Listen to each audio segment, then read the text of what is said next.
Africa Content TV.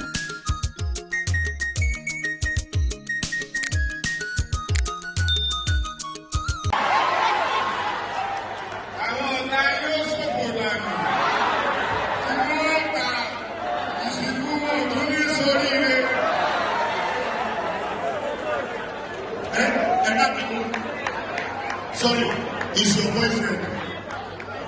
But Alamide, ẹ má bínú ẹ̀kọ́. Tí mo náà máa ṣe wedding, mo ti yóò kí n tó kù stage náà kan mo ti bọ̀ tí. Ayé sọ bẹ́ẹ̀ mo fi ṣàbọ̀ ní ìbáwo. Èmi àti Alamide a máa dún obìnrin bóyá wèrè ni. Kí n tẹ̀ mẹ́tọ́ lọ police station.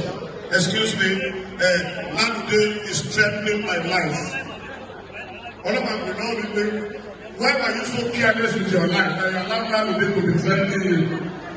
Ọlọ́pàá kò lè arrest Lamide bó ṣe wáyé. But